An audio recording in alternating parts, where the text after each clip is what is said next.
l'endocrinologie pédiatrique. Donc, on va s'intéresser durant cette deuxième partie à d'autres thèmes de l'endocrinologie pédiatrique, à savoir les pubertés précoces et plus tard, ça va être le diabète de l'enfant. Donc, on a choisi de vous présenter quelques cas cliniques pratiques de puberté précoce afin d'illustrer les différentes donc, étiologies ou formes de puberté précoce. Donc, je commence par le premier cas clinique. Donc, c'est une fille qui consulte à l'âge de 1 an, 7 mois pour un développement mammaire apparu à l'âge de 1 an. Elle est née à terme par voie basse avec des mensurations normales à la naissance. Il n'y a pas de notion de souffrance fœtale aiguë. Il n'y a pas de notion de crise génitale à la période néonatale. Son développement psychomoteur était normal. La ménarche chez la mère s'est déroulée à l'âge de 13 ans. Il n'y a pas de cas similaire dans la famille et la taille cible parentale, elle est située sur la moyenne. Donc, à l'examen, elle avait des mensurations avec un poids à plus 1 DS, une taille à plus 1 DS, et comme vous voyez sur la photo, un développement mammaire bilatéral, et il n'y avait pas à l'examen ni pilosité pubienne, ni pilosité axillaire. Donc, je vous pose cette question, c'est quoi cette situation clinique ? Donc, bien entendu, on est devant une puberté précoce, puisque donc, l'apparition d'un caractère sexuel secondaire avant l'âge de 8 ans chez la fille ou avant l'âge de 9 ans chez le garçon, c'est une puberté précoce. C'est ça la définition. Il faut savoir que c'est une pathologie qui est beaucoup plus fréquente chez la fille que chez les garçons, avec un sexe ratio qui est de 6 filles pour un garçon. On revient à notre fille. Donc, comment on va... Donc, les stades pubertaires, c'est quel stade pubertaire ? Il faut toujours stadifier la puberté. Tout d'abord pour illustrer la situation actuelle, et ça va permettre par la suite de réaliser la surveillance. Donc là, on a un développement mammaire avec, comme vous voyez, un bombement donc, des deux glandes mammaires. Il y a un bombement de l'aréole, mais sans qu'il y ait un développement du mamelon. Donc ça, c'est un stade qui est coté S3. Donc, étant donné qu'il n'y a pas de pilosité pubienne ni pilosité axillaire, donc c'est le stade P1A1 et M0 pour dire qu'il n'y a pas de métrorragie. Donc ça, c'est pour vous rappeler les différents stades de Tanner. Donc les stades de Tanner chez la fille, donc c'est désigné par la lettre S pour le développement des seins, la lettre P pour la pilosité pubienne et la lettre A pour la pilosité axillaire. Donc le stade infantile, le stade 1, c'est 1. Il n'y a pas de stade 0. Donc c'est le stade 1, mais M+ pour dire métrorragie, plus, ou M0 pour dire pas de métrorragie. Pour le garçon, donc, on va coter la pilosité de la même façon, avec la lettre A pour la pilosité axillaire, la lettre P pour la pilosité pubienne. Et pour le développement des testicules, donc c'est la lettre G pour dire gonade, et donc développement des testicules. Le stade infantile, c'est de G1, et au moment où le volume testiculaire va dépasser les 3 cm, on va passer à un stade 2, et par la suite, le stade ultime, c'est le stade 5. Voilà, donc c'est une fille qui est âgée de 17 mois, qui a des mensurations sur plus 1 DS. Elle a un stade pubertaire à S3, P1, A1, M0. Alors, quel autre signe à rechercher à l'examen ? Il faut bien entendu... Donc surtout aller examiner la muqueuse vulvaire, puisque chez la petite fille, la muqueuse vulvaire normale, elle est normalement rouge vif. Donc il faut toujours chercher des signes d'œstrogénisation de la vulve, à savoir une vulve qui va être humide, qui va devenir rosée, avec parfois même une sécrétion avec des leucorrhées. Et bien sûr, toujours, il faut faire un examen complet avec une attention particulière à l'examen cutané, puisqu'il y a certaines études des pubertés précoces, là où on trouve par exemple des taches café au lait. Donc c'est très important de faire un examen complet. Chez cette petite fille, donc l'examen était normal, il n'y avait pas de signe associé. Et donc, quel est votre diagnostic le plus probable ? On est devant une prémature T-large. C'est le développement d'un seul caractère sexuel secondaire, c'est le développement mammaire. Il n'y a aucun examen complémentaire pour le moment à demander, donc il ne faut pas s'amuser à demander des examens complémentaires tant que la croissance elle est normale, c'est proche de sa taille cible, elle est proche de sa taille cible, il n'y a pas d'avance staturale, il n'y a pas d'autre signe à l'examen, donc on se contente d'une surveillance, mais cependant il faut insister sur la surveillance. C'est une surveillance clinique qui doit se faire sur le long cours, tous les 6 mois, et s'il y a progression des caractères sexuels secondaires, par exemple, elle passe à un stade, par exemple S4, ou bien apparition d'autres caractères sexuels secondaires, à ce moment-là, il faut aller demander des examens complémentaires. Donc chez cette fille, donc vous voyez l'évolution. Donc elle a été suivie jusqu'à l'âge de pratiquement 10 ans, avec une croissance qui était toujours régulière sur plus une DS. Il n'y avait pas d'accélération de la vitesse de croissance. Il faut savoir que là, j'attire votre attention que l'accélération de la vitesse de croissance peut précéder l'apparition des autres signes des caractères sexuels secondaires. Donc vraiment tracer la courbe de croissance, c'est primordial. Donc on voit bien l'évolution. S'il y a une accélération, ça annonce le passage à une puberté pathologique. Donc il n'y a pas de signe associé. À l'âge de S2, il y a eu même régression du développement mammaire avec un S2, et à l'âge de 10 ans, elle a commencé à développer une pilosité, et ça c'est un âge normal donc de la puberté. Donc pour vous dire que il faut savoir que la T-large, c'est une situation fréquente, même très fréquente. Donc, c'est le développement isolé. Et là, c'est très important. C'est un seul caractère sexuel secondaire. Dès avant l'âge de 8 ans. Il n'y a pas d'autres signes de développement pubertaire. Il n'y a pas d'accélération de la vitesse de croissance. Il n'y a pas d'avance d'âge osseux. Et c'est en rapport, en fait, avec une sensibilité accrue des glandes mammaires aux oestrogènes. L'âge de début, c'est généralement les petites filles, avant l'âge de 3 ans, et dans 50% des cas, on retrouve la notion de crise génitale à la période néonatale. Donc il n'y a pas d'examen complémentaire à demander, aucun traitement, c'est surtout la surveillance comme on a déjà expliqué. Donc je passe au deuxième cas clinique. C'est celui d'une fille qui consulte à l'âge de 7 ans pour apparition depuis 2 mois d'une pilosité pubienne. Dans ses antécédents, elle était née à terme avec la notion d'un retard de croissance intra-utérin, un poids à la naissance qui était au 8e percentile. Il n'y a pas de consanguinité, il n'y a pas de cas similaire dans la famille. La ménarche de la mère s'est faite à l'âge de 13 ans et la taille cible parentale, elle est située sur moins 0,5 DS. À l'examen, elle avait un poids à plus de DS, une taille à plus une DS, une pilosité pubienne comme vous voyez sur la photo qui était cotée P2 avec des poils longs, donc c'est pas un duvet pubien physiologique, en fait c'est une pilosité sexuelle, donc il y a un développement de la pilosité, mais il n'y avait pas de pilosité axillaire, il n'y avait pas de développement mammaire, il n'y avait pas d'hypertrophie clitoridienne, avec un stade pubertaire qui était coté du coup S1, P2, A1, M0. Et l'examen cutané était normal. Qu'est-ce qu'on va faire pour cette fille? C'est quoi cette situation? Donc, devant toute pilosité, il faut penser à la surrénale. C'est la surrénale, d'accord? Donc là, c'est pas comme le développement mammaire isolé. Là, il faut explorer. Il faut toujours faire un minimum de bilan. Donc, à la recherche surtout d'une hyperandrogénie. Donc, c'est un bilan hormonal qui va s'intéresser aux androgènes surrénaliens. Et bien entendu, il faut voir s'il y a une avance de l'âge osseux. Donc, voici les explorations de cette fille. Elle avait un âge osseux qui était à 7 ans, égal à l'âge chronologique, et le bilan hormonal. Donc, c'est 4 hormones qu'on va demander. C'est la testostérone, c'est le sulfate de déhydroépiandrostérone, la delta-4 androsténédione et la 17-OH progestérone. D'accord? Tout ce bilan pour cette fille était normal, comme vous voyez sur ce tableau. Et donc, quel est votre diagnostic? C'est quoi? C'est ce qu'on appelle une prémature pubarche. Donc,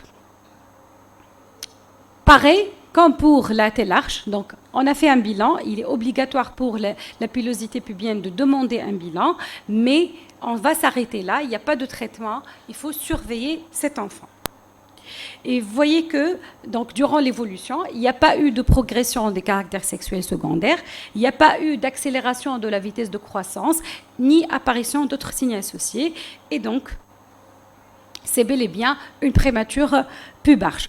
En fait, elle est définie par l'apparition de pilosité pubienne isolée. On est toujours dans le cadre des pubertés dissociées. Là, on a un seul caractère sexuel secondaire, avant l'âge de 8 ans chez la fille et 9 ans chez le garçon. Ça touche essentiellement les filles de 6-7 ans. Généralement, c'est des enfants ou des filles qui ont des antécédents de retard de croissance intra-utérin, et c'est en rapport avec, en fait, une activation, une maturation de la glande surrénalienne, avec généralement l'augmentation de la sécrétion du sulfate d'éhydroépiandrostérone. Cette augmentation, elle est généralement, dans la physiologie normale, elle est asymptomatique, mais elle peut être symptomatique et se traduire par une pilosité précoce. Mais surtout, il faut faire un examen complet, il faut rechercher les autres signes d'hyperandrogénie, qui sont l'hirsutisme, l'acné et l'hypertrophie clitoridienne. Et il n'y a pas d'autres signes, il n'y a pas de développement mammaire, il n'y a pas d'accélération de la vitesse de croissance, il n'y a pas d'avance de l'âge osseux. Donc les examens complémentaires, on l'a déjà dit, c'est l'âge osseux et le bilan donc à la recherche d'une hyperandrogénie hormonale. Et pourquoi? Parce qu'on est d'abord dans un pays là où la fréquence de l'hyperplasie congénitale des surrénales elle est importante, donc il faut se méfier. Il peut s'agir d'un bloc en 21 hydroxylase dans sa forme non classique, comme il peut s'agir par exemple d'une tumeur surrénalienne ou gonadique sécrétrice d'androgènes. Donc il n'y a aucun traitement, mais il faut surveiller tout d'abord s'il va y avoir une progression par la suite, mais aussi actuellement ça a été démontré que ces enfants-là sont exposés à un risque, comme tous les enfants d'ailleurs nés en retard de croissance intra-utérin, ils peuvent être donc exposés à un syndrome métabolique ultérieur à l'âge adulte ou à un syndrome des ovaires polykystiques. Donc il ne faut pas lâcher ces enfants-là. Donc j'enchaîne avec le troisième cas clinique. Donc c'est une fille qui est âgée de 7 ans, apparition depuis 2 jours de métrorragie. Donc née à terme, mensuration normale à la naissance, pas de consanguinité, ménarche chez la mère s'est faite à l'âge de 14 ans, il n'y a pas d'antécédents similaires dans la famille et la taille cible parentale elle est située sur la moyenne. Donc, elle a des mensurations sur la moyenne à l'examen. Il n'y avait pas de développement mammaire, ni pilosité. La muqueuse vulvaire, elle était rouge, non œstrogénisée. Donc, un stade pubertaire qui était coté S1, P1, A1, M+, étant donné qu'il y a des métrorragies, avec un examen cutané qui est normal. Qu'est-ce qu'il faut faire pour cette fille ? Alors, quand on reçoit une fille qui est âgée de 7 ans, qui présente des métrorragies isolées, le premier réflexe, c'est qu'il faut faire un examen gynécologique. Pourquoi ? Parce que, dans la majorité des cas, c'est un corps étranger. Il peut s'agir d'un corps étranger intravaginal. C'est décrit, c'est beaucoup plus fréquent qu'une situation donc autre. Donc, il faut faire un examen gynécologique. Parfois, les vulvites ulcérées ou érosives peuvent donner un saignement qui peut mimer une métrorragie. Donc là, il faut faire un bon examen gynécologique. Et chez cette fille, l'examen était normal. C'est quoi le diagnostic? C'est une entité qui est rare, mais qui existe. C'est ce qu'on appelle la prémature ménarche.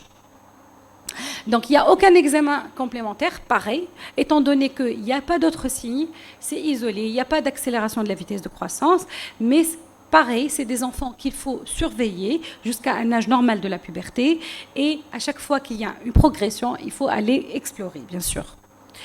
Donc pour cette fille, il n'y a pas eu de récidive, c'était un seul épisode de métrorragie et il n'y a pas eu d'accélération de la vitesse de croissance ni de progression des caractères sexuels secondaires. Donc il faut savoir que c'est rare, mais ça existe. C'est l'apparition de règles précoces, généralement en début de puberté. C'est en rapport avec une imprégnation oestrogénique importante. Il y a généralement un arrêt spontané de ces métrorragies au bout de 2-3 cycles et il faut toujours éliminer une cause locale, généralement et surtout un corps étranger intravaginal, et ça nécessite bien sûr une surveillance. Donc on vient de voir justement cette première partie. Donc vous voyez sur ce tableau la classification des pubertés précoces.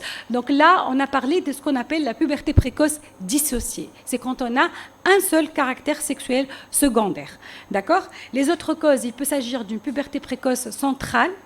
Donc, c'est une activation prématurée de l'axe hypothalamo-hypophysaire et les pseudopubertés précoces qui sont dites périphériques. D'accord ? Et on va essayer d'illustrer donc, par le 4e cas clinique l'une de ces causes. Donc, mon quatrième cas, c'est une fille qui est admise à l'âge de 17 mois pour des métrorragies. Dans ses antécédents, elle était née à terme d'une première grossesse normalement déroulée, avec des mensurations, donc un poids à la naissance qui était à 4,4 kg, une taille à la naissance à 53 cm. Son développement psychomoteur était normal. Les parents étaient apparentés avec une consanguinité lointaine. La ménarche de la mère s'est déroulée à l'âge de 13 ans et la taille cible parentale était située à moins 0,5 déviation standard. Son histoire, elle remontait à l'âge de 5 mois. Il y a eu une première poussée de métrorragie qui a duré 3 jours. Et à l'âge de 12 mois, il y a eu, depuis l'âge de 12 mois, apparition mensuelle des métrorragies avec augmentation du volume des seins et constatation même par les parents d'une accélération donc, de la croissance staturale. Donc on a vu cette fille donc à l'âge de 17 mois, elle avait un poids à plus 4 ds, une taille à plus 3 ds, un développement des seins avec des seins qui faisaient aux alentours de 6 cm de diamètre, des aréoles qui étaient bombées et hyperpigmentées. Il n'y avait pas de pilosité axillaire, mais il y avait quelques poils pubiens côté P2. Il y avait une hyperpigmentation des grandes lèvres, une vulve qui était rose, humide, d'aspect oestrogénisé, donc soit un stade pubertaire qui était S4, P2, 1,1, M+, avec un examen cutané normal. C'est quoi cette situation? On est bel et bien devant une puberté précoce pathologique. D'accord? Donc on a le développement de 3 caractères sexuels secondaires et on a une avance staturale comme on a vu. Donc il faut faire un bilan. Lequel bilan? Donc le bilan de première intention, c'est... Pardon. Donc le bilan de première intention, il faut faire un âge osseux pour voir s'il y a une avance importante de l'âge osseux. Donc l'âge osseux chez cette fille était à 2 ans pour un âge chronologique à 17 mois. Et on a fait le dosage des gonadotrophines de base et de l'ostradiol qui a montré quand même une FSH élevée à 6, une LH à 2 unités par litre et un ostradiol qui était à 210 picogrammes. L'échographie pelvienne a montré un utérus augmenté de volume avec une hauteur utérine. Il faut toujours, quand on demande une échographie pour un radiologue dans le cadre d'une puberté précoce, il faut lui demander de mesurer la hauteur utérine. Il faut le préciser, c'est important. Donc là, la hauteur utérine était à 39 mm. Il y avait présence d'une ligne de vacuité utérine avec des ovaires qui étaient sièges de follicules. Et pour vous rappeler que l'échographie pelvienne, donc en matière de puberté précoce, peut montrer des signes d'oestrogénisation qui sont surtout une longueur utérine qui dépasse les 35 mm, avec un rapport col-corps qui dépasse 1, la présence d'un renflement phallique, comme vous voyez sur cette photo, la présence aussi d'une ligne de vacuité utérine. Tout ça, c'est des signes d'activation, c'est des signes d'imprégnation oestrogénique des organes génitaux internes, et bien entendu, on peut même voir des follicules au niveau des ovaires.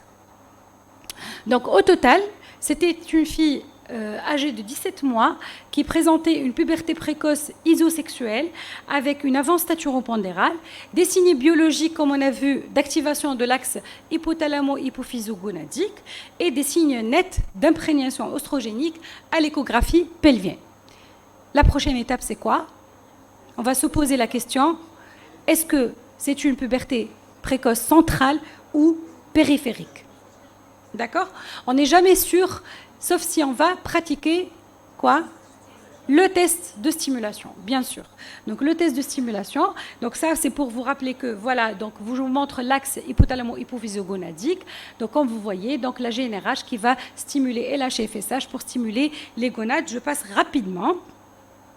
Et pour vous dire que dans la physiopathologie des pubertés précoces, il peut s'agir soit d'une activation prématurée de l'axe hypothalamo-hypophysaire, ça mime point par point une puberté normale, mais elle est décalée dans le temps. Elle va survenir avant l'âge physiologique. C'est une activation prématurée. Et les autres causes, toutes les autres causes sont des pubertés précoces, donc périphériques. C'est soit une tumeur gonadique ou bien un syndrome d'autonomie gonadique, des étiologies surrénaliennes ou parfois donc la prise de stéroïdes exogènes. D'accord ?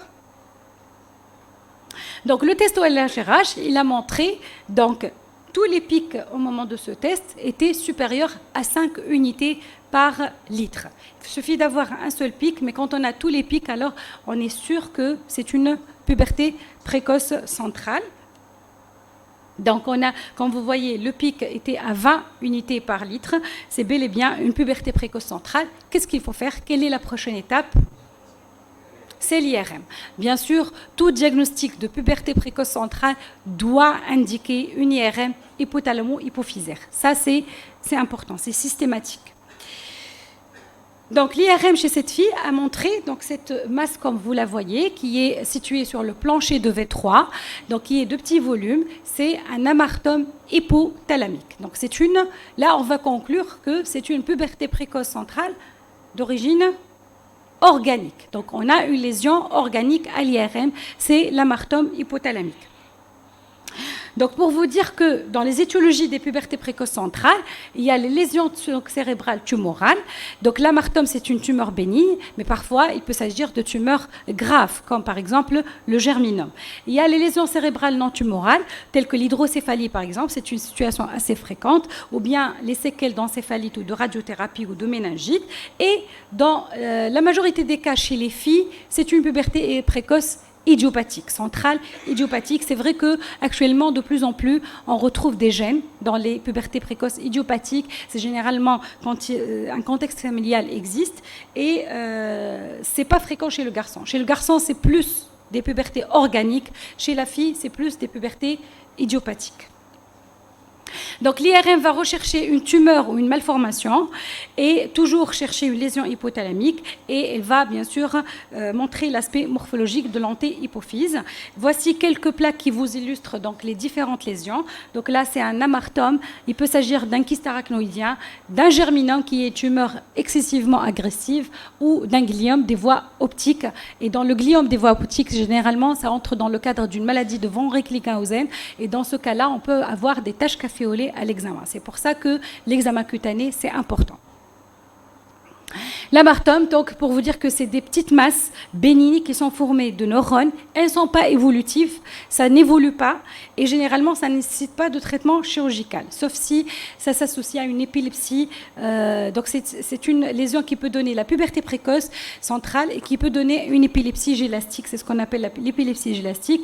Parfois, rarement, quand l'épilepsie elle est résistante, on peut traiter chirurgicalement. Mais pour la puberté précoce centrale, il n'y a pas de traitement chirurgical.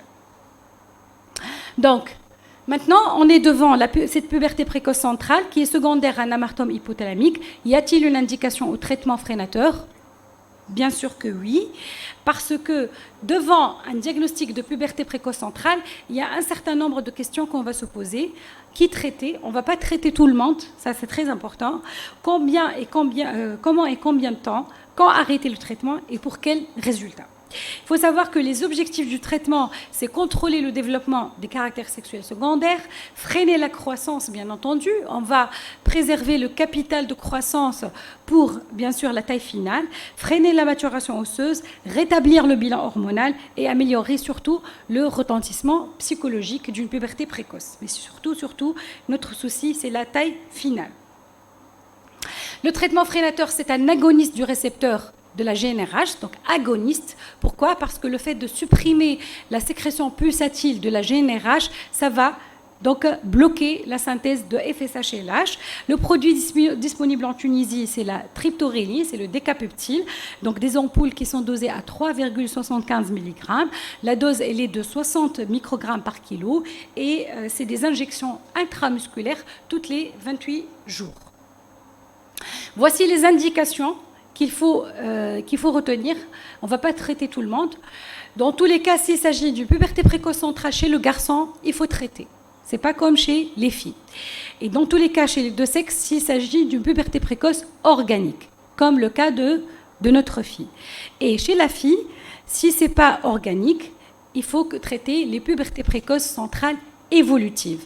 Et voici les critères d'évolutivité. C'est des enfants qu'on va surveiller. Il faut se donner le temps pour voir s'il y a un passage d'un stade à un autre en moins de 6 mois. Si vous la voyez maintenant, elle est à S3 et dans 3 mois, elle passe par exemple à S4 avec un développement important de la pilosité, une accélération importante de la vitesse de croissance. C'est des enfants qu'il faut traiter. Une avance importante de l'âge osseux, généralement qui dépasse les 2 ans, donc d'écart.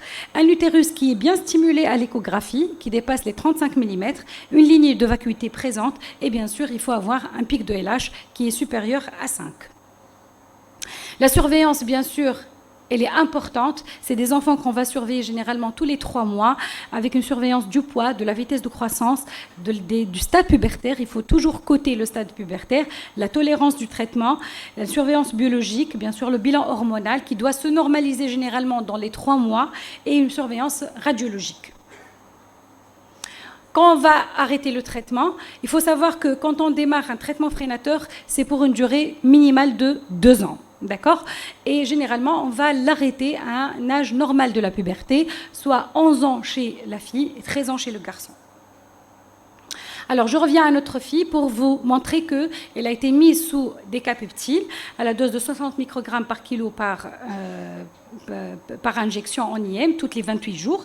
Il y a eu en fait sur le plan clinique une régression des caractères sexuels secondaires et bien entendu un arrêt des menstruations à 3 mois du traitement, une stabilisation de la courbe de croissance et comme vous voyez, elle était toujours donc régulière. Il n'y a pas eu une accélération supplémentaire de la vitesse de croissance et il y a eu une normalisation de son bilan hormonal à 3 mois et même une normalisation échographique donc après 3 mois de traitement. Elle a pu être traitée durant 9 ans et le traitement a été arrêté ici donc vers l'âge de 11 ans, vers l'âge de 11 ans et à l'arrêt après 3 mois, elle a eu donc ses premières menstruations.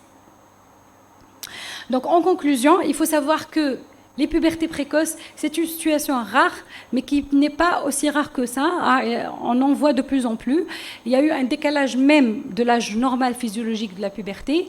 Et il faut savoir que ça nécessite une évaluation rigoureuse qui est indispensable et qui passe par une bonne connaissance des différentes formes cliniques des pubertés précoces. Comme on a vu, il faut discerner les différentes situations. Si on est devant un seul caractère, il n'y a pas d'accélération de la vitesse de croissance, il n'y a pas d'autres signes associés, on peut s'arrêter là, mais il ne faut pas lâcher ces enfants-là, il faut les surveiller avec une surveillance clinique importante qui passe surtout par le fait de tracer la courbe de croissance. Là, j'insiste encore une fois. Il faut savoir que le traitement freinateur, ce n'est pas pour tout le monde. Il y a des indications. Et pour les filles, là, on s'est intéressé surtout aux filles puisque c'est la situation la plus fréquente. C'est très fréquent chez les filles par rapport aux garçons. Et c'est surtout les pubertés précoces organiques et évolutives. Et ces enfants, maintenant, de plus en plus, les études ont montré que même dans les pubertés dissociées, c'est des enfants qu'il faut surveiller même à l'âge adulte. Ils ont donc un profil métabolique particulier, des risques particuliers et c'est une surveillance qui va durer à l'âge pédiatrique et jusqu'à l'âge adulte. Et je vous remercie de votre attention.